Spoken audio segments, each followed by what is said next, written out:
mponina andavanandro.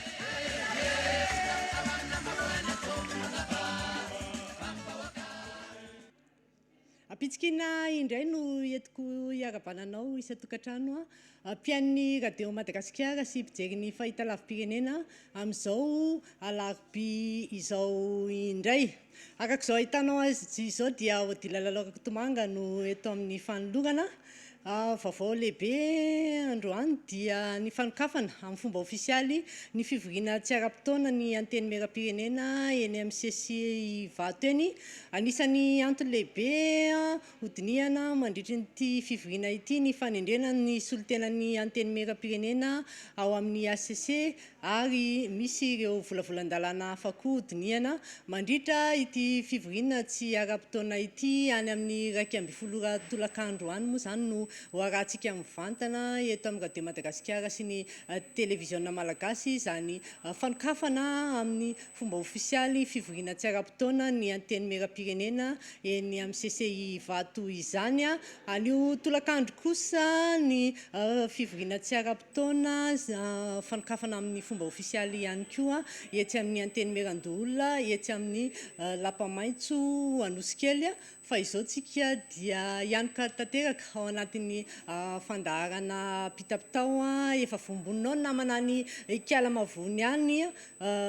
Misy moa zany ny vaovao mahakasika ny fizarana fanafody entina edina amin'ny tazomoka fizarana maimaimpoana fanafody any Kialamavony any. Rivo Patrika manahoana ny mahakasika an'izay pitapitao. Marina zany namako Odila Lalao Kotomanga tonga eto Kialamavony omaly talata 20 marsa 2024 tokoa ireo fanafody tazo avy amin'ny fitondram-panjakana eo ambany tehin'ny ministera ny fahasalamam-bahoaka solitena avy eo ministera ao Antananarivo sy avy amin'ny faritra Fantsatram-bony no nitondra izany fanafody izany ho aty amin'ny district Kialamavony. Commune telo ao anatin'ireo commune 9 izay mandrafitra ny district no isitraka izany fanafody tazo maimaimpoana izany. Ozaraina isaky ny fokotany ny sekoly ary ny toeram-pitsaboana ireo fanafody ireo. Ka ireo azany communautaire sy ireo tompon'andraikitra ara-pahasalamana no anatanteraka ny fizarana. Nisy ny fampiofanana ireo azany communautaire sy ireo sefokotany tamin'ny omaly tolakandro. I Kialamavony izay faritra mena amin'ny resaka tazomoka hatramin'izay ka anisan'ny navelim-panantenana ny vahoaka sy ny district ny fahatongavan'izao fanafody izao. Nisaotra ny fitondram-panjakana sy ministera fahasalamam-bahoaka misy olombavamboaka ny Madagasikara voafidy teto amin'ny toerana Madame Rahimampiona. Zava-dehibe ho amin'ny fahasalaman'ny vahoaka ato anatin'ny district ny Kialamavony ozy izy ny fahatongavan'izao fanafody tazomoka izao ary mba maniry izy raha maniry mba izarana izany amin'ireo commune 5 hafa ary afen'ny commune 9 ato anatin'ny district mba afongana tanteraka ny resaka tazomoka. Manomboka androany ny fizarana amin'ny fanafody ka zaza roa volana no miakatra no omena izany. Afaka 30 andro kosa dia izy ny fiodinana faharoa miarotso Rivo Patrika RNM-TV Kialamavony ho an'ny apitapitaon'ny radio sy ny télévision malagasy.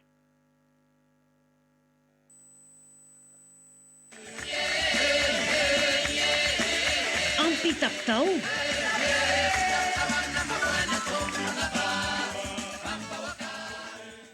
Dia ankasitrahana namana Rivo Patrika avy any Kialamavony any napitany tsara fantatra avy any an-toerana hiazo any Vangaindrano indray isika misy trangana tsy fandriampahalemana any Vangaindrano any.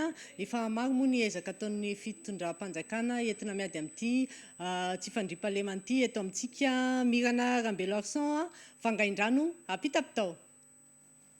Sy natao ny tanjo filaminana irery ny fampanjakana ny fandriampahalemana andrenivohitra sy ny any amin'ireo commune ambanivohitra.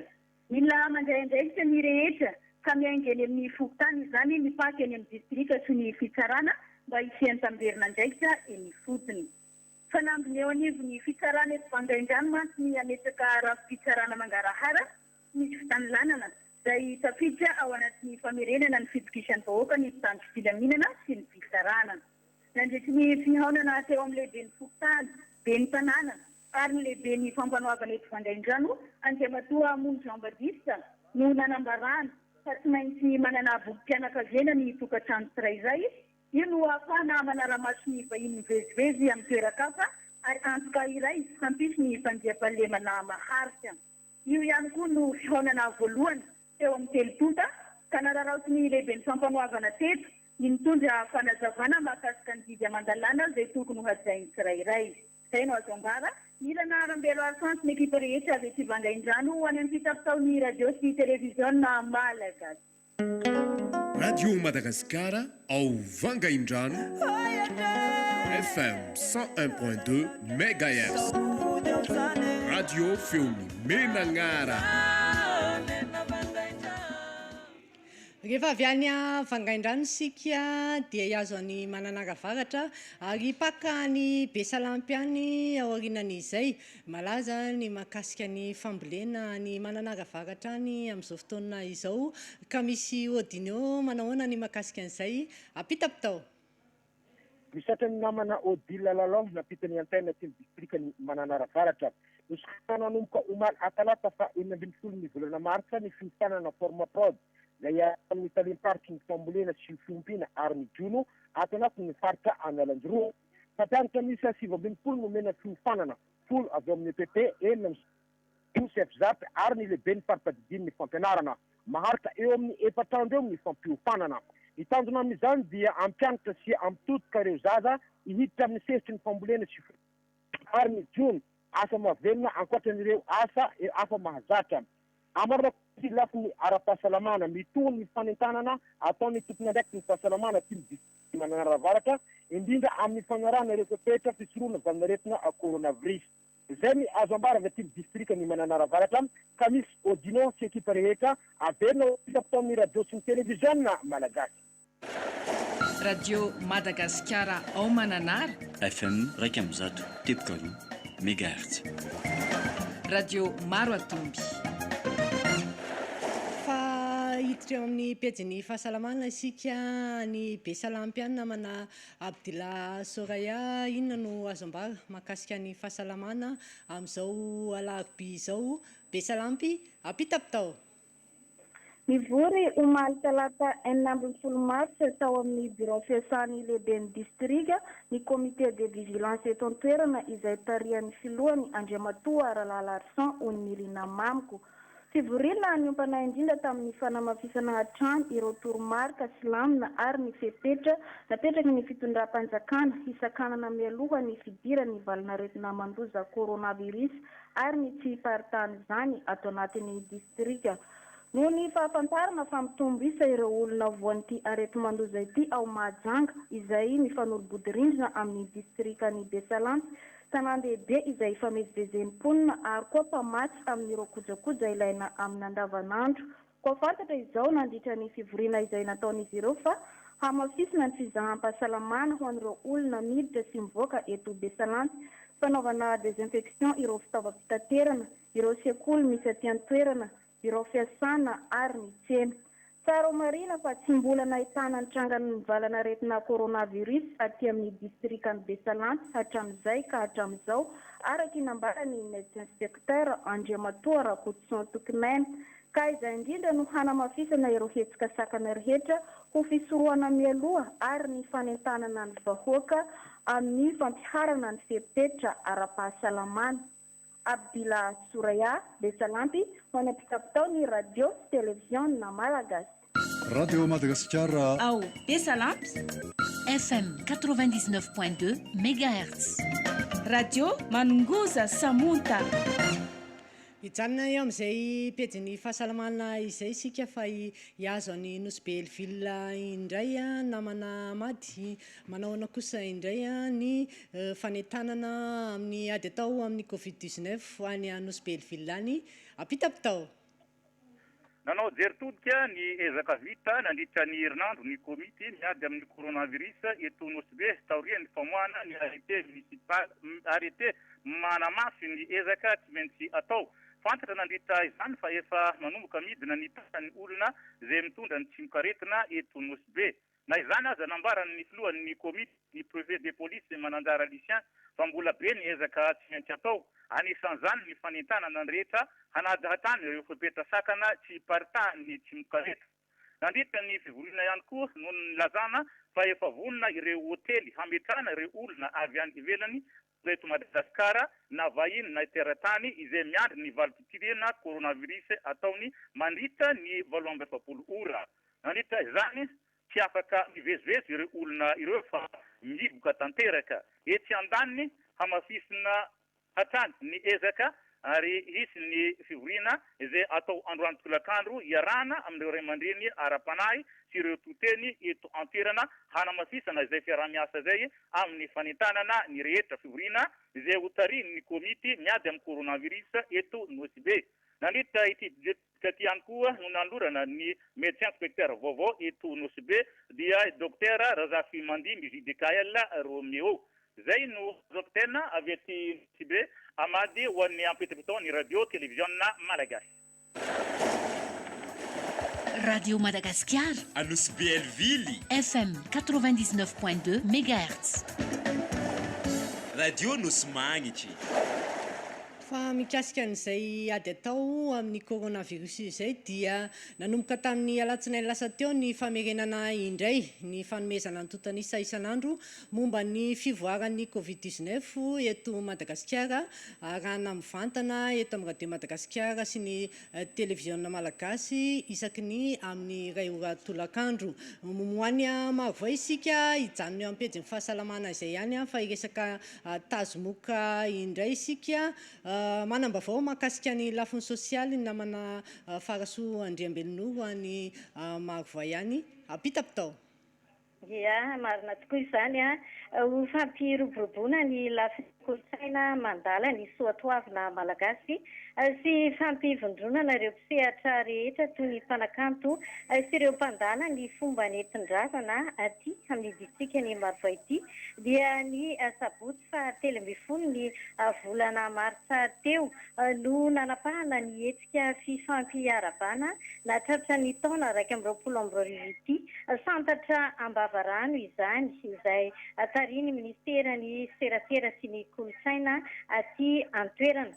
Tonga nanotrina izany ny mpitondra ara-panjakana maro tariny lehibe distrika ny solombavam-bahoaka ary ny bentanàna eto amin'ny kominy Marvoa Ambovoatra ary ireo Sojabe izay mpandala ny anetin-drazana. Nandritra izany no namoa voasana ny tanjona amin'izao ny rosoana amin'ny fanarahana sy arovana azy ireo miasa izay andraiketany avy ho tafiditra ao anatin'ny valaben'ny ministerany serasera sy ny kolotsaina. Vina ihany koa amin'ity taona 2022 ity ny anasongadina ireo vakoka manatantara izay tsy mbola lefilaza aty amin'ny distrika ny Marvoa. Eo amin'ny pejiny fahasalamana dia isorohana ny tsy fiparitahan'ny coronavirus izay mbola isiany ity tranga ity aty amin'ny faritra Boeny dia vao mainka no hamafisina hatrany ny fanajana ireo toromarika fampiasana ary vava-orona ary ireo geste barrière rehetra aty an-toerana. Ankoatr'izay ireo toeram-pampianarana miankina sy tsy miankina amin'ny fanjakana izay samy mampiatra ny fampiasana ary vava-orona fidiovana sy fanasana tanana amin'ny rano sy savony. Indray mbava mahakasika ny toetrandro nahitana rotakorana ny alina ifony maraina teo. Andraona ny toetrandro amin'izao ora izao mihiboka amin'izany ny hafanana Rahenena Franklin, Venizara Marcel, Farasoa Andriambelonoro, ekipany RNM aty amin'ny distrika Marvoa apitapitao ho an'ny radio Madagasikara sy ny télévision malagasy.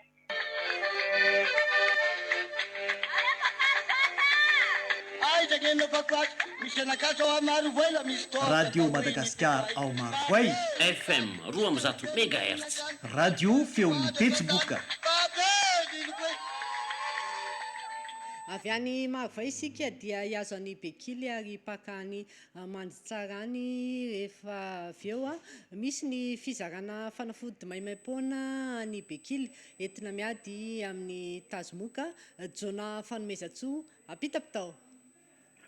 Marina tokoa izay namana Odila Lalao Rakotomanga ho fiatrena ny tazomoka aty amin'ny distrika ny Bekily Androy indrindra amin'ny komina ambanivohitry Ranketa dia manatanteraka hetsika iadiana amin'ity tazomoka ity amin'ny alalan'ny fizarana fanafody iadiana amin'ny tazomoka faobe ny fitondram-panjakana malagasy amin'ny alalany ministerany fahasalamana ny sampandraraha miady amin'ny tazomoka eo anivony ty ministera ity tonga tibekily i madama Brinette sy madama Andro avy eo amin'ny sampandraraha miady amin'ny tazomoka eo anivony ministerany fahasalamana ary dia manatanteraka hetsika ao amin'ny komina ambanivohitra Beraketa ao anatin'ny 13 andro nanomboka omaly talata 14 volana marsa ary tsy farana ratsy ny alahady 19 volana marsa ho avy izao indroa miantoana ny fihinanana ny fanafody miaro amin'ny tazomoka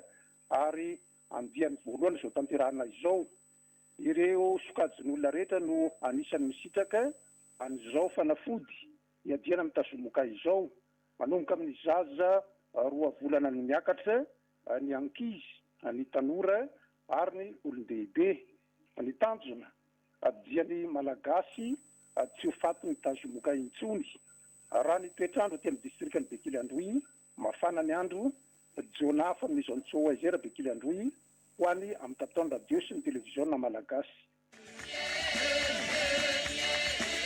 ampitapitao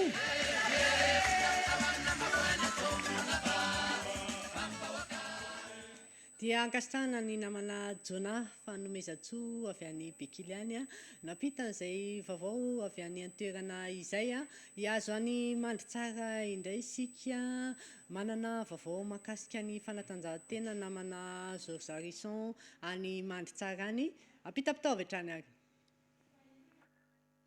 ny ekipany FC 3e izay solon-tena ny distrikany Manitsara no ekipa voalohany fantatra aty amin'ny faritra Sofia nahazo tapakila iakarana amin'ny lalao famaranana fiadina ny amboarany ligin'ny baolina kitra aty amin'ny faritra Sofia.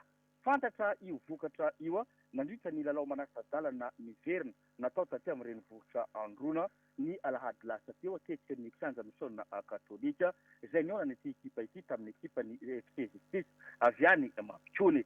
Ka ity ekipany FC 3e Manitsara ity no nandavo any ekipany FC Justice tamin'isa roa ray. Azo ambara fa namitsanga mitoetra ny lalao nandritra ny 90 minitra samy nisaraka adsala samy tsy misy nitokony andaniny sy ny ankilany tany amin'ny fanalavam-potoana voanampity baolina voalohany ekipany FC Justice nisalainy ekipany FC 3e izany ary mbola totoafy ny fanafina tany amin'ny minitra tsiravana dia nampity baolina ihany koa ny ekipany FC 3e ka nahatonga azy ireo nahazo tapakila iakarana amin'izany lalao famaranana izany. Miandry ny vokadalao any Port Berger iona ny Ismaël sy ny Tam no afantarana izay iona amin'ny ekipa solon-tena distrika ny Manitsara ity.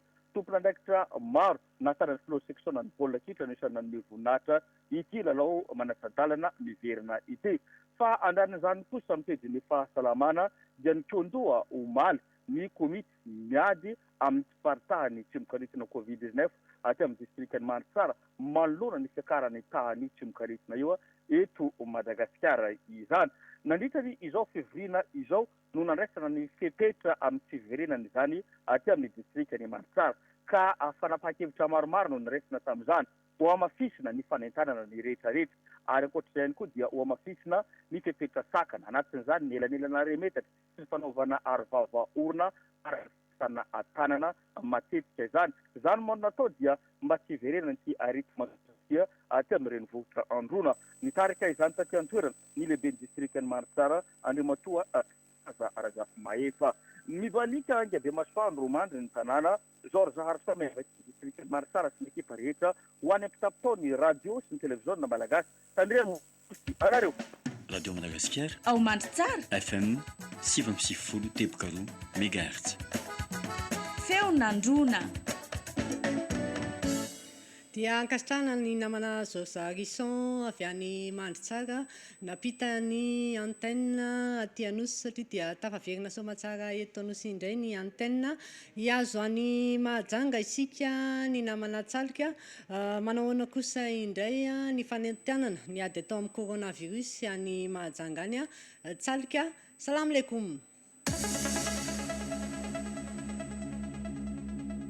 Namana Tsalika ny namana Tsurtiksa ny namana Tsalika moa no tokony hamarana ny fampitana mivantana ny apitapitao izao atoandro izao efa vononao namana Tsalika araka ny nambaran'ny namana Tsurtiksa apitapitao.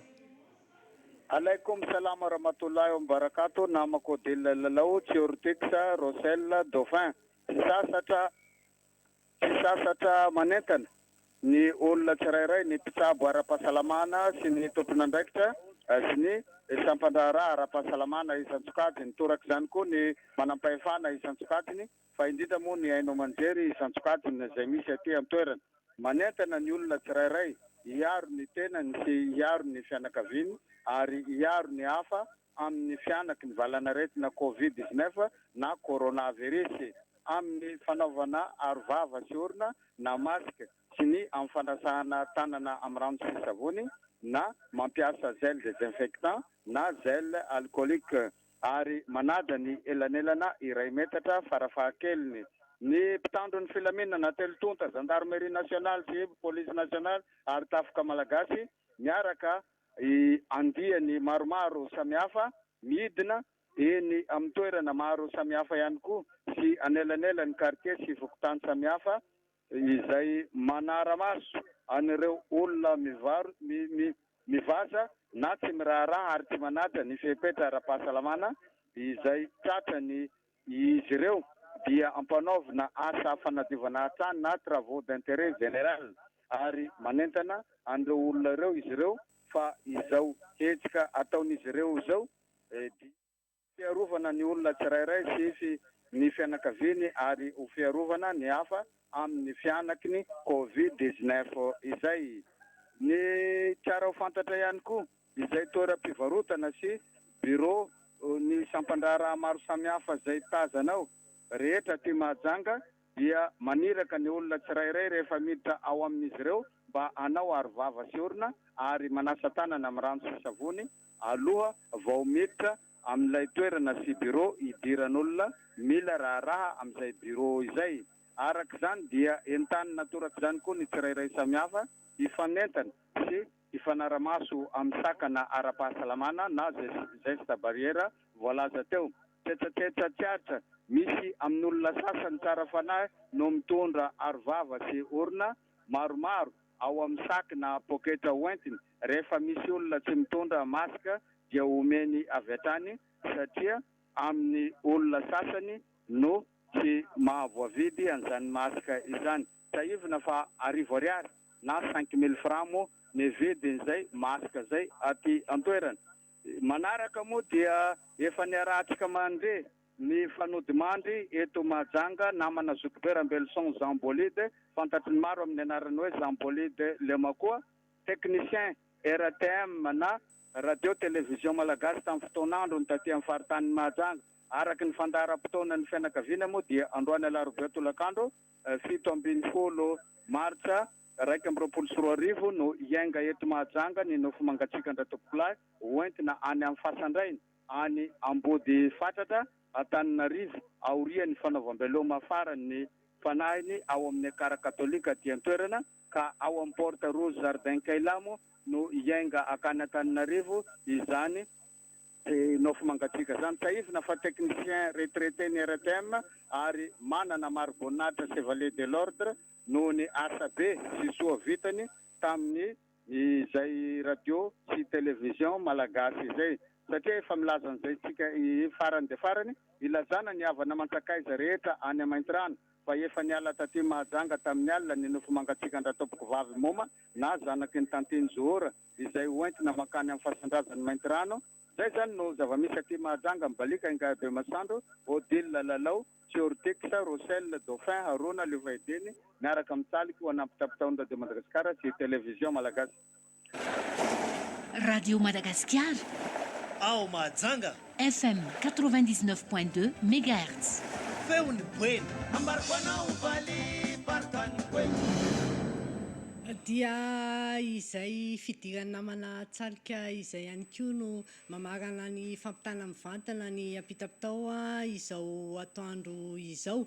Ao aorian'ity apitapitao ity any amin'ny 1 any dia hoarano mivantana eto amin'ny télévision malagasy ny radio Madagasikara ny fanokafana amin'ny fomba ofisialy ny fivoriana tsy ara-potoana voalohany ny anteny mera-pirenena eny amin'ny CCI Vato anisany antony lehibe hoe dinihana amin'ity fivoriana ity ny fanendrena ny solotenan'ny anteny mera-pirenena ao amin'ny ACC ary misy volavolan-dalàna hafa koa dinihana mandritra ity fivoriana tsy ara-potoana ity. Anio tolakandro kosa ny fanokafana amin'ny fomba ofisialy ny fivoriana tsy ara-potoana voalohany ny anteny meran-doolona etsy amin'ny lapamaintso etsy Anosikely.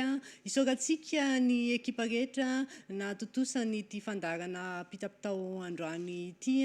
Eo amin'ny televiziona malagasy dia ahitana ny namana isany Julie Flavienne, James Bond, Aina Rabary, Feno Anitra. Teo ihany koa ny namana Nathan Ramakotsy, Erika Hernienne. Teto amin'ny televiziona malagasy teto amin'ny Radio Madagasikara nahitana ny namana isany Rakotaromanana Rossel, ny Tsioromino Randrianarso, fatatsika amin'ny eo Tsiortix, ny eo ihany koa namana Dauphin Ranarson, ny namana Lova Tolotra Andriamanana sy Franklin Ramamonjy. Isorana betsaka ny ekipa rehetra solotenan'ny Radio Madagasikara sy ny televiziona malagasy avy any amin'ny faritra. Odila Lalao Rakotomanga mametraka mandrapitafa ao amin'ny manaraka indray.